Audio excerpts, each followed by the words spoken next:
Hello students, welcome back अचानक academy YouTube channel. My self Randeep Singh and हम discuss कर रहे हैं class 11 mathematics chapter 3 trigonometric function. देखो, इससे पहले अपन ने एक्सरसाइज 3.1 कंप्लीट करी है। आप लोगों ने आई होप अच्छे से देखा होगा, सब कुछ कंप्लीटली जो है सिलेबस आपका 3.1 तक जो है कंप्लीट हो गया होगा। अब जो एक्सरसाइज 3.2 है वहां पर कंसेप्ट थोड़ा सा हाई हो जाएगा, मतलब थोड़ा सा हाई डोज का आपको जो है कंसेप्ट मुझे सिखाना पड़ेगा और बहुत जरूरी है, वरना चैप्टर का आपको फील नहीं आएगा। अगर मैं चाहूं तो ऊपर ऊपर से आपको चीजें करा सकता हूं, बट अगर आप ऊपर ऊपर से समझोगे अभी इसको इजी लेने के लिए, तो मान के चलो नेक्स्ट आपका जो कंसेप्ट है वो बहुत ज्यादा वीक रह जाने वाला। और ट्रिग्नोमेट्रिक ऐसा कंसेप्ट है जिसके ऊपर मान के चलो 12th क्लास के ना 3 से 4 चैप्टर आपके वेरी करेंगे। यानी कि आपके मोटा माटी कम से कम 15 to 20 मार्क्स जो है वो इस एक कंसेप्ट के इर्द गिर्द ही घूमेंगे। अगर आपका कंसेप्ट वीक रहा तो आपको बहुत सारे क्वेश्चन आपसे बनेंगे और आप कहोगे यार इनको रट लेते हैं या फिर छोड़ देते हैं लाइक डेट। और ऐसी स्ट्रेटेजी अगर नहीं अपनानी है तो आपको सारा कंसेप्ट अच्छे से समझना होगा। तो ये जो एक्सरसाइज 3.2 है, इसके कंसेप्ट को मैंने दो पार्ट में डिवाइड किया है। एक अपन पहले पार्ट 1 देखेंगे, फिर पार्ट 2 देखेंगे। पार्ट 1 थोड़ा इजी है, पार्ट 2 थोड़ा सा हाई रहेगा। बट इस वाले लेक्चर के ना देखना पिछले वाले से थोड़ी सी चीजें चेंज होने लगेंगी और आपको लगेगा कि आपको सच में आप सीनियर क्लास के ना आने वाले हो। मतलब लास्ट वाला जो आपने देखा था 3.1, वो तो बिल्कुल ईजी कंसेप्ट था, रेडियन डिग्री के ऊपर बेस्ड था, वो नॉर्मली था बिल्कुल। जिन्होंने आरडी वगैरह करी होगी क्लास 10 की, उन्होंने उसमें ही सीख लिया होगा मेरे हिसाब से वो सब चीजें। लेकिन ये वाली चीजें एकदम न्यू मिलेंगी आपको।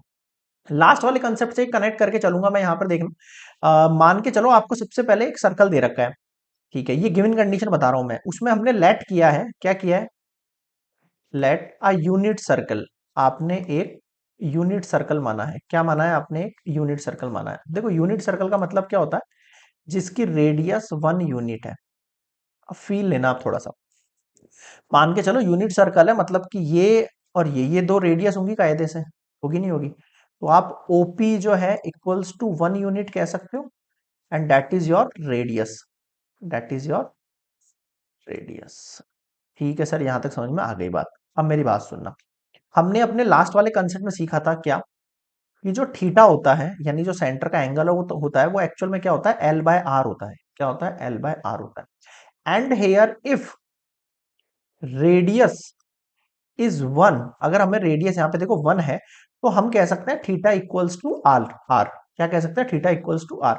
यहाँ पे लेंथ ऑफ आर्क जो दे रखी है, because of length of arc, हमें यहाँ पे लेंथ ऑफ आर्क कितनी दे रखी है? एक्स दे रखी है। तो आप मुझे बताओ जो थीटा होगा वो भी एक्स होगा या नहीं होगा? हाँ सर हो जाएगा। तो मैंने थीटा क्या मान लिया? एक्स मान लिया। ठीक है सर, यहां तक समझ में आ गई बात।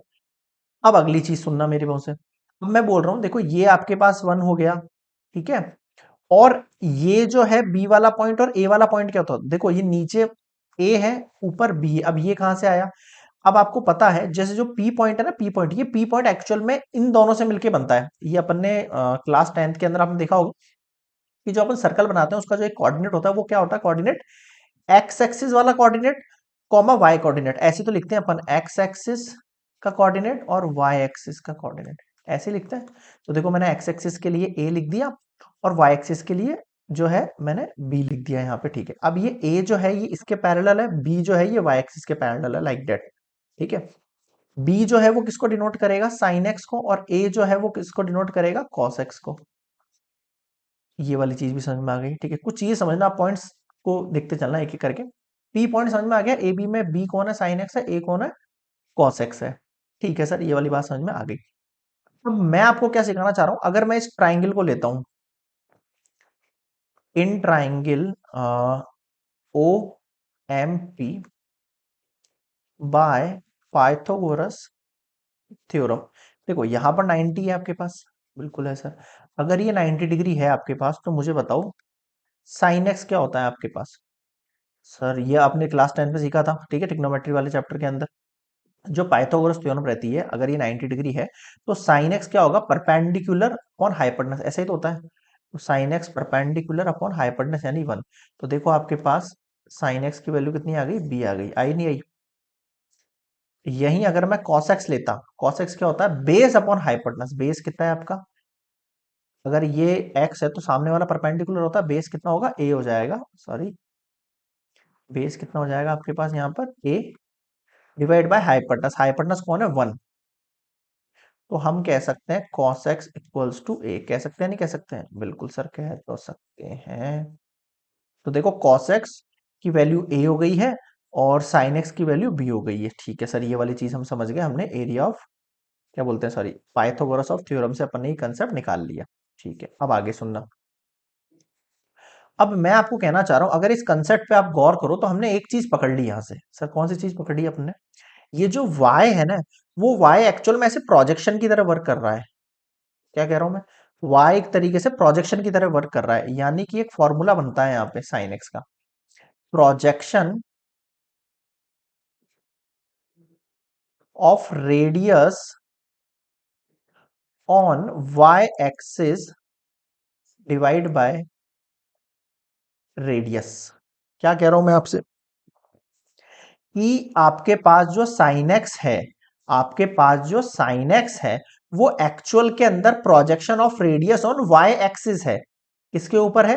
Y axis. वाई एक्सिस का कहा है आपके पास? ये रही वाई एक्सिस का प्रोजेक्शन। ठीक है सर, ये वाली चीज समझ में आ गई। ठीक है, अगर मैं आपसे ये कह रहा हूं कि जो साइन एक्स है, अगर आपको डायरेक्टली निकालना है साइन एक्स, तो आप क्या कहोगे? Projection of radius on Y axis. Y axis के ऊपर जो प्रोजेक्शन प्रोजेक्शन पड़ रहा है रेडियस का, जो वाई एक्सिस, ये रेडियस है, इसका प्रोजेक्शन जो वाई एक्सिस के ऊपर पड़ रहा है, उसका लेंथ।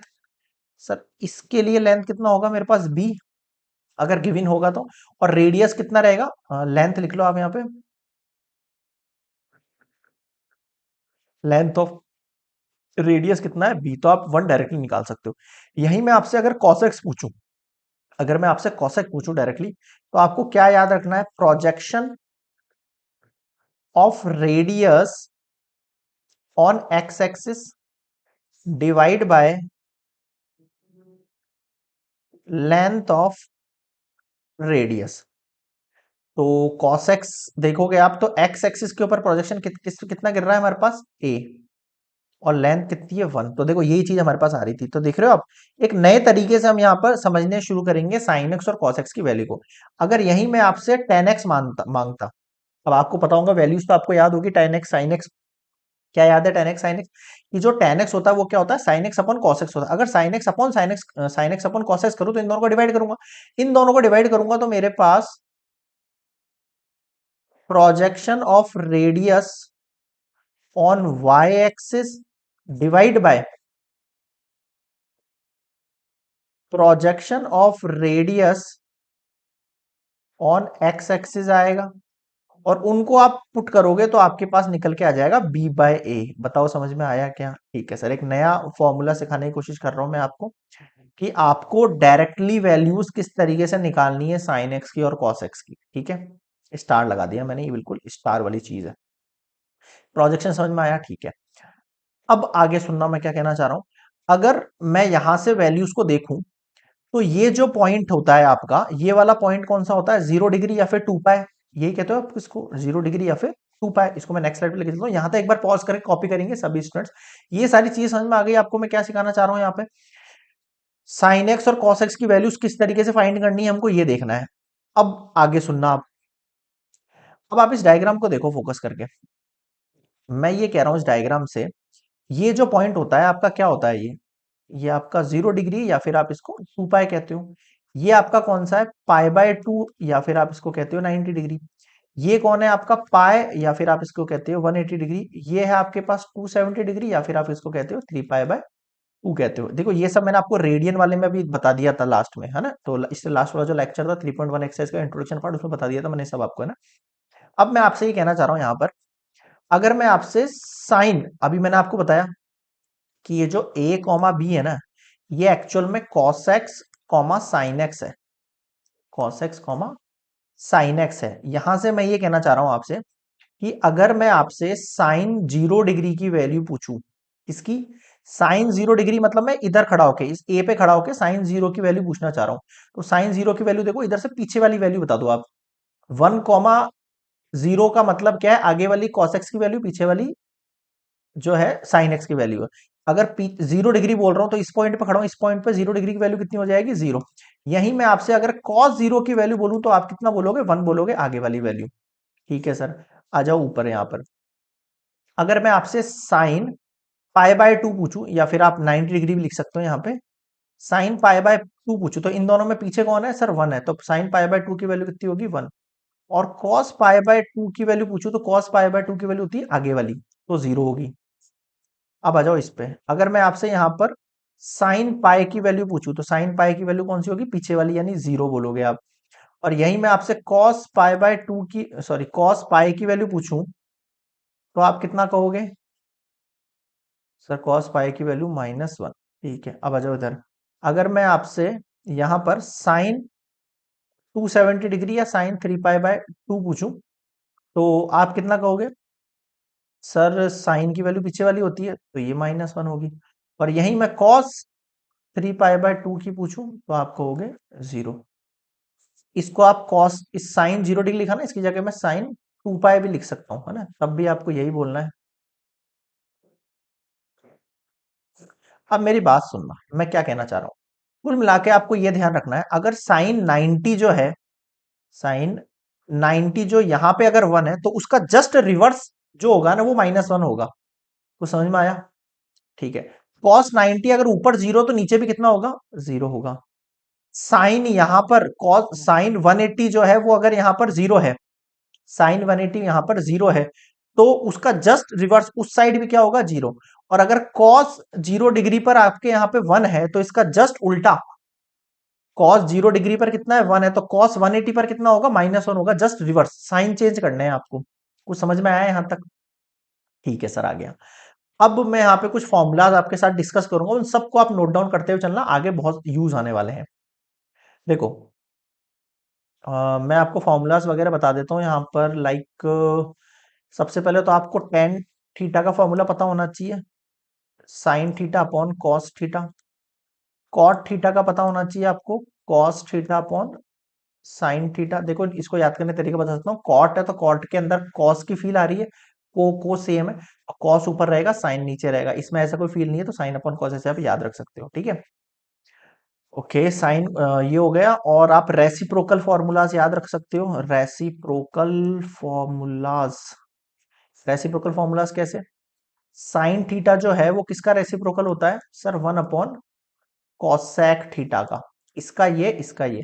अगर मैं आपसे कॉसेक थीटा पूछूंगा ना तो आप क्या कहोगे मेरे से? 1 अपॉन साइन थीटा, ये कहना चाह रहा हूं मैं। ठीक है सर, साइन हो गया। कॉस थीटा जो होता है 1 अपॉन सेक थीटा का रेसिप्रोकल होता है, समझ गए? अगर मैं सेक थीटा पूछूंगा तो आप क्या कहोगे? 1 अपॉन कॉस थीटा। अगला देखो, जो टेन थीटा होता है ना वो 1 अपॉन कॉट थीटा का रेसिप्रोकल होता है। अगर मैं आपसे कॉट थीटा कहूं तो आप 1/tan थीटा कहोगे। बताओ ये चीज समझ में आई क्या आपको?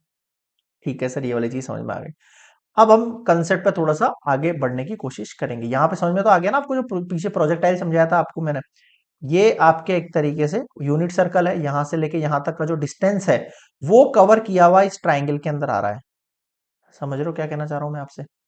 ये एक्स क्यों हुआ? क्योंकि ये एक्स है और ये भी एक्स होगा, फिर मैंने परपेंडिकुलर बेस लगाया और कंसेप्ट निकाल लिया। ठीक है सर, यहां पर एक पॉइंट का एंड हुआ। अब आगे देखना। Now if we take one revolution, अगर आप यहां से लेके पी पॉइंट से मान लो आप एक कंप्लीट रिवॉल्यूशन कराते हो, तो ये एक रिवॉल्यूशन 2 पाई का होता है। ये एक रिवॉल्यूशन कितना होता है? 2 पाई का होता है। इस कंडीशन के अंदर एक्स की वैल्यू इंक्रीज भी करेगी और डिक्रीज भी करेगी, but any integral multiple of 2 पाई रहेगा। तो फिक्स है, 2 पाई, 4 पाई, 6 पाई। अरे भाई, आप यू राउंड करके आए तो इसका डिस्टेंस 2 किलोमीटर है, वापस जाओगे तो 4 होगा, वापस जाओगे तो 6 होगा। तो ये 2 के मल्टीपल में तो चल रहा है। जितने आपने राउंड काटे उसको 2 से मल्टीप्लाई कर दोगे तो टोटल आ जाएगा आपके पास। ये तो यहां कह रहा है आपके पास। कुछ समझ में आया? ठीक है सर। अब मेरी बात सुनना, मैं आपसे ये कहना चाहता हूं कि ये जो भी मल्टीपल चल रहा है यहां पर, वो जो है मल्टीपल है किसका? 2 पाई का। किसका मल्टीपल है? 2 पाई का। अब अगर ये वैल्यूज जो है आपके पास, अगर ये 2 पाई के मल्टीपल है, तो मैं कैसे यहां पर वैल्यूज निकाल सकता हूं, पहले वो समझ लो आप एक बार। देखो, the value of sine and cosine function do not change, कहने का मतलब जैसे जो वैल्यू आपके 2 पाई की थी वही वैल्यू आपके 4 पाई की होगी। सर कैसे? अरे भाई, यहां से घूम के यहां आए, फिर मैं कह रहा हूं आपसे एक और बार आप यहां से घूम के यहीं आ जाओ, तो वापस वैल्यू चेंज होगी कि नहीं होगी? वैल्यू क्या रहेगी? सेम रहेगी। आपके पास वैल्यू क्या रहेगी भैया? सेम रहेगी। ठीक है सर, ये वाली बात समझ में आ गई। अब देखना, मैंने इसको क्या है, एक वैल्यू में कन्वर्ट कर दिया है। कैसे? इस वैल्यू में sine 2n pi plus X equals to करेंगे तो मेरे पास साइन एक्स ही निकल कर आएगा। सर इसका एग्जांपल दो आप मुझे। मैंने आपसे कहा इसको आप 2 से मल्टीप्लाई करो। क्या कह रहा हूं मैं आपसे? टू से मल्टीप्लाई करो। जैसे एक आप वैल्यू कहते हो, जैसे मान लो साइन पाई कहते हो आप, है ना, पाई ले लो आप इसको, या टू पाई ले लो। साइन टू पाई की वैल्यू आप क्या कहते हो सर? टू पाई की वैल्यू हम जीरो कहते हैं। और साइन पाई की वैल्यू क्या कहते हो आप?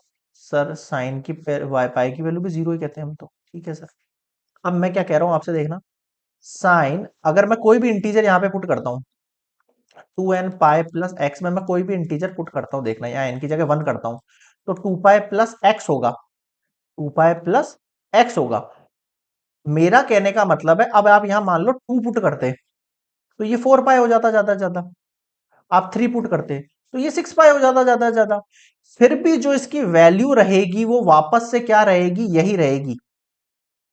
इसकी वैल्यू क्या रहेगी? ये एक्स ही आएगा इसकी वैल्यू के अंदर। मतलब आपका आंसर जो है ना, ये एक्स आपका आंसर है, ये एक्स आपका आंसर है। टू एन पाए क्या है? रिपीट कर रहा है यूं करके, रिपीट कर रहा है यूं करके, बस उससे कुछ फर्क नहीं पड़ता है।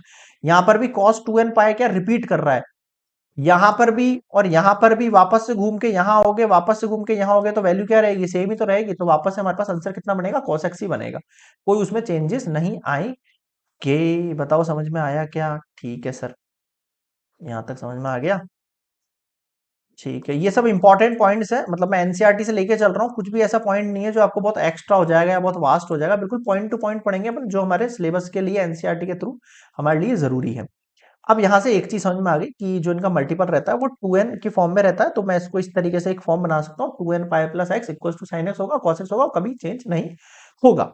ठीक है सर, अब आगे सुनो। तो मैं क्या कह रहा हूँ, साइन एक्स की वैल्यू जीरो होती है सर, लेकिन कब कब होती है जीरो? सर साइन एक्स की वैल्यू जीरो यहां भी होती है और यहां भी होती है, इन दो जगह जीरो होती है साइन की वैल्यू। ठीक है साहब, मान लेते हैं जीरो होती है। अब जब एक्स की वैल्यू जीरो होती है तब भी जीरो आएगा आंसर, जब एक्स की वैल्यू पाए होगी तब भी जीरो आएगा। अब मैं क्या कह रहा हूं, इस पाए में, मैं इस पाए के अंदर, ये पाए होता है ना 180 डिग्री पाए तो है यहाँ पे, अगर मैं इस पाए में वापस पाए जोड़ लूं तो ये वैल्यू यहां आ जाएगी। भाई पाए का मतलब क्या होता है? 180, 180 मतलब हाफ सर्कल। मैं यहां आ गया, यहाँ पे फिर मेरे पास जीरो है। फिर मैंने इसमें, अब ये टोटल जुड़ के कितना हो गया? टू पाई हो गया। क्या हो गया? To pi. टू पाई में मैं फिर से पाए जोड़ लूं तो सर थ्री पाई हो जाएगा। लेकिन मैं आऊंगा कहाँ? आऊंगा मैं इस जगह पे। थ्री पाई में फिर से पाई जोड़ लूं सर फोर पाई हो जाएगा, मैं यहां आ जाऊंगा। लेकिन फिर भी रहा तो इस बीच वाली लाइन पर ही, बीच वाली लाइन पे साइन क्या होता है? जीरो होता है, बात खत्म। तो देख रहे हो आप, pi, two pi, three pi, four pi, six pi, जितनी वैल्यू चल गई, प्लस माइनस का मतलब एक बार प्लस ले लो एक बार माइनस ले लो, लेकिन आपका साइन एक्स का वैल्यू कितना आएगा? जीरो।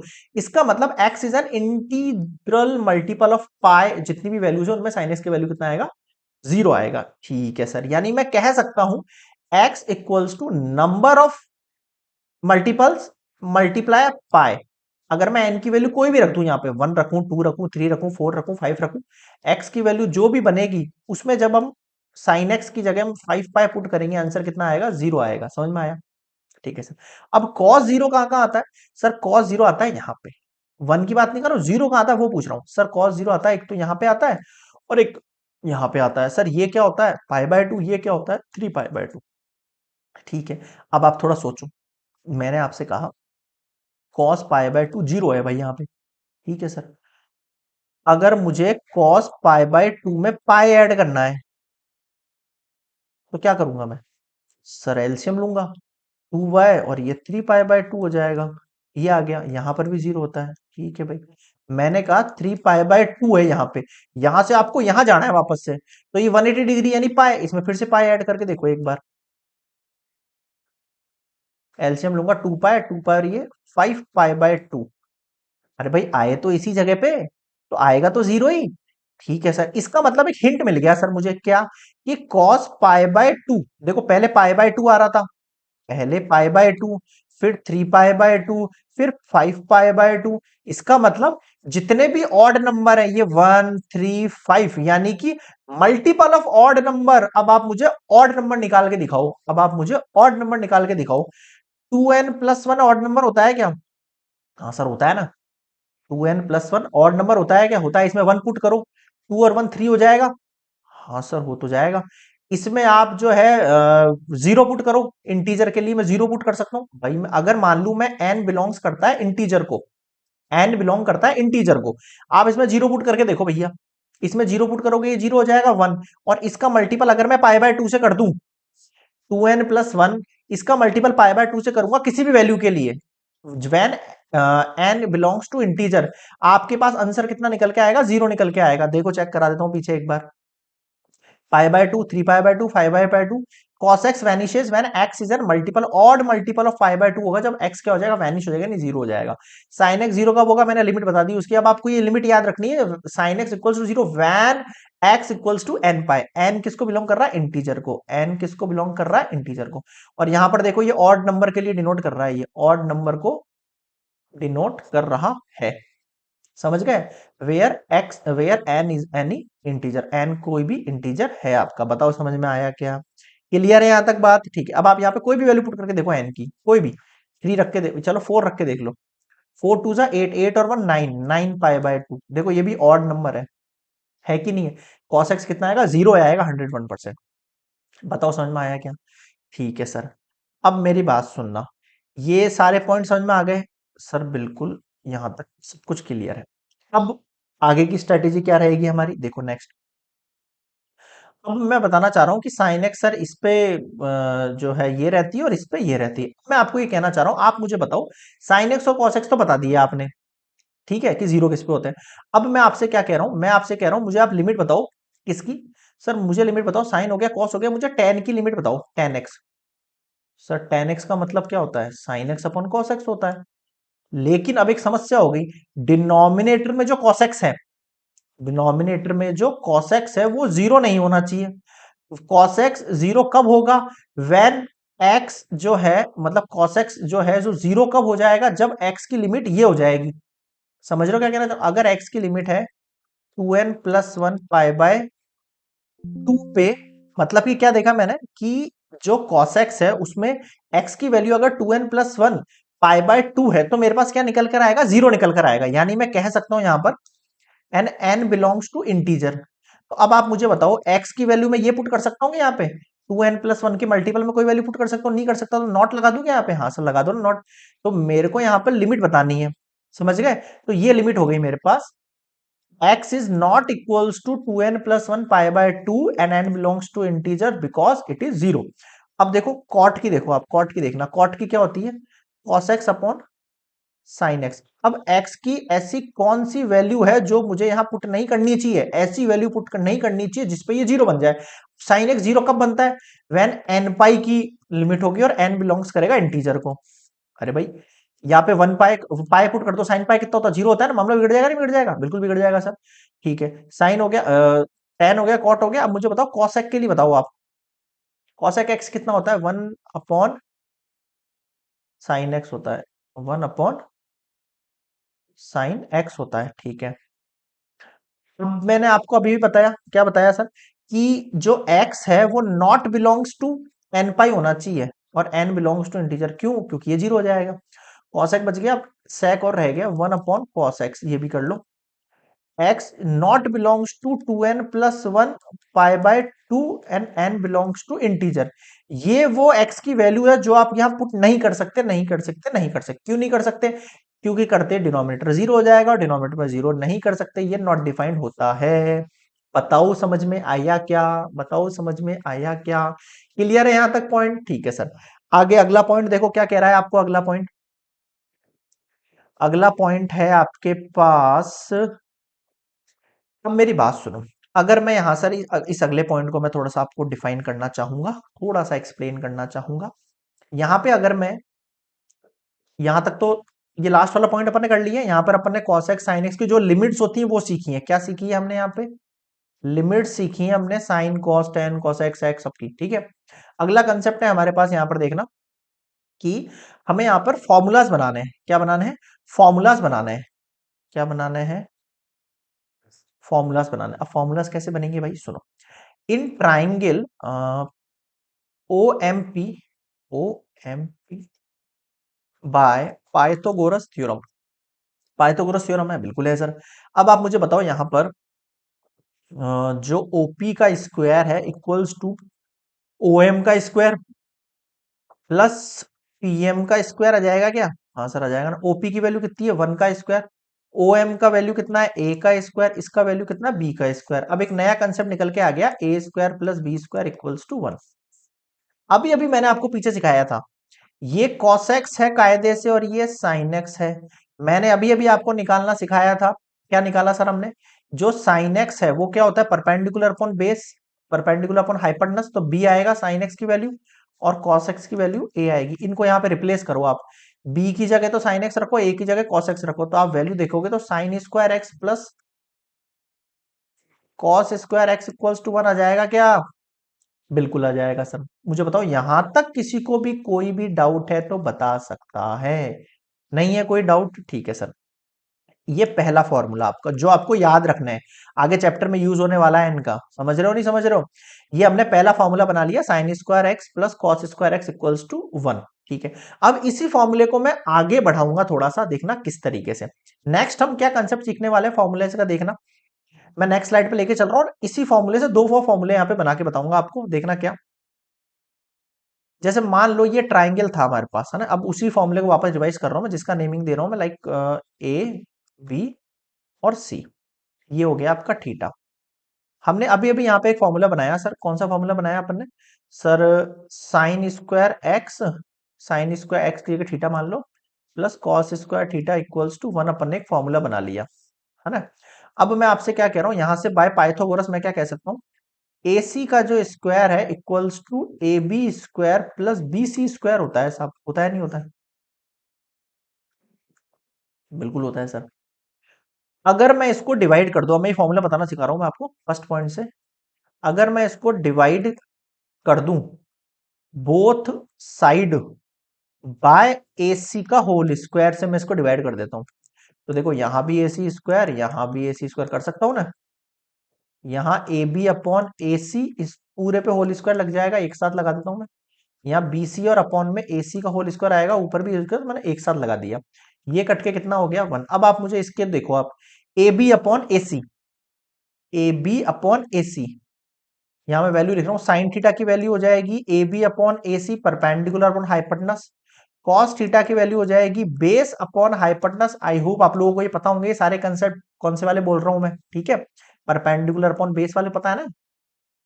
साइन थीटा के लिए क्या होता है? परपेंडिकुलर अपॉन हाइपोटेनस होता है, फिर भी लिख देता हूं एक बार। कोस थीटा के लिए बेस अपॉन हाइपोटेनस होता है, और टेन थीटा के लिए परपेंडिकुलर अपॉन बेस होता है। परपेंडिकुलर कौन है? ए बी, और बेस कौन है आपका? B C. Perpendicular upon base, ये आप लोगों ने क्लास 10th में पढ़ लिए होंगे, है ना। तो ये वाला कंसेप्ट आ गया हमें कि सर और कॉसेक थीटा में क्या होगा? इसका रिवर्स हो जाएगा। मैं लिख देता हूँ, चलो हो सकता है किसी स्टूडेंट से नहीं पढ़े होंगे। कॉसेक थीटा में एच अपॉन पी हो जाता है, ये हाइपोटेनस होता है। देखो ये हाइपोटेनस है, थीटा के सामने वाले को हम परपेंडिकुलर कहते हैं, और नीचे वाले को हम बेस कहते हैं। और सेक थीटा जो होगा वो क्या हो जाएगा? एच अपॉन बी हो जाएगा। और कॉट थीटा जो हो जाएगा वो क्या हो जाएगा? बी अपॉन पी हो जाएगा। देखो बहुत सारे स्टूडेंट्स को ट्रिक्स वगैरह से भी याद रखते हैं, बट ट्रिक वगैरह मुझे नहीं लगता ठीक है। मैं ना पढ़ाता हूँ ट्रिक से, ना मैं ध्यान रखता हूँ ट्रिक्स वगैरह। तो अगर आपको उस तरीके से याद है तो कोई ऐसा इश्यू नहीं है, ठीक है। मुझे यहाँ पे डायरेक्टली याद है, मैं डायरेक्टली बताता हूँ। ठीक है सर। अब ए बी अपॉन ए सी क्या है? साइन थीटा है या नहीं है? तो साइन स्क्वायर थीटा हो गया। बी सी अपॉन ए सी क्या है? कॉस थीटा है, तो कॉस स्क्वायर थीटा। अब मुझे बताओ क्या समझ में नहीं है? ये पहला फॉर्मूला है जो हमें बनाना सीखना होगा यहाँ पे, और याद रखना होगा। इसी इक्वेशन को मैं डिवाइड कर रहा हूँ, ठीक है। डिवाइड, इस इक्वेशन का नाम दे रहे हैं 1। डिवाइड इक्वेशन 1 बाय, मैंने एसी से किया था ना, इस बार मैं एसी से नहीं कर रहा, इस बार मैं ए बी के स्क्वायर से डिवाइड करूंगा, देखना। देखो ए सी अपॉन ए बी हो गया होल स्क्वायर। यहां पे कौन है?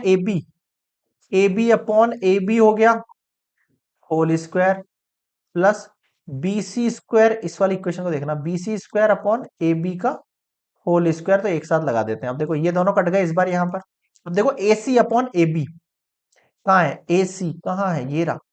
अब आप कहोगे sir A C upon A B, sir ये तो मामला उल्टा है थोड़ा सा। अरे भाई नहीं है, ये कॉसेक थीटा के लिए क्या कहूंगा मैं? एच अपॉन पी कहूंगा। क्या कहूंगा? एच अपॉन पी, यानी कि ए सी अपॉन ए बी कहूंगा इसके लिए मैं। ए सी अपॉन ए बी किसके लिए कहूंगा? कॉसेक थीटा के लिए। तो cosec square theta equals to कितना हो गया ये?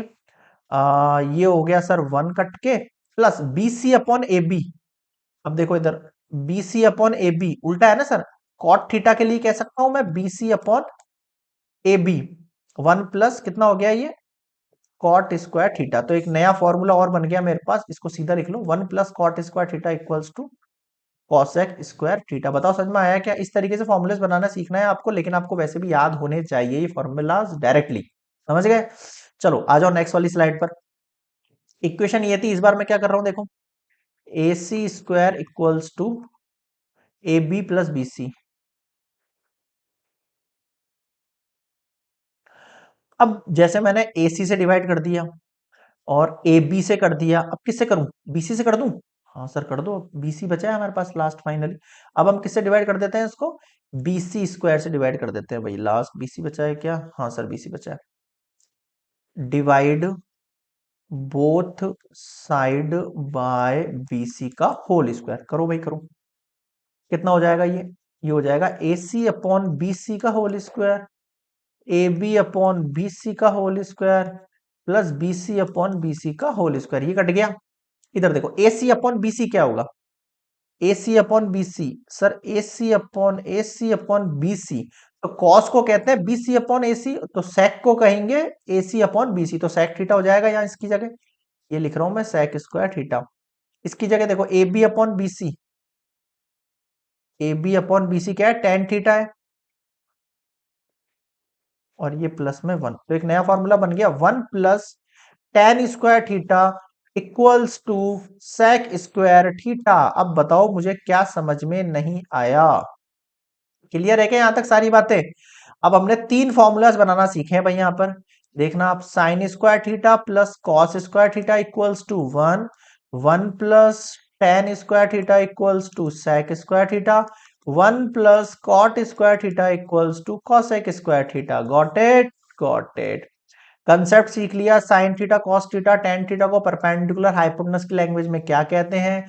रेसिप्रोकल वाला कंसेप्ट सीख लिया है, ठीक है, और प्रोजेक्शन वाली चीजें सीख ली हैं। मुझे बताओ और कोई डाउट है क्या किसी को? नहीं सर। अब इसके बाद जो नेक्स्ट वाला लेक्चर होगा उसमें अपन क्या सीखेंगे? ग्राफ सीखेंगे, डोमेन सीखेंगे, टेबल सीखेंगे, बिल्कुल एकदम बेसिक वाला जो फॉर्म नेक्स्ट है वो और देख लेना। ये 2 लेक्चर देखने के बाद मेरे हिसाब से आपके सारे कंसेप्ट, सारे डाउट क्लियर हो जाने हैं।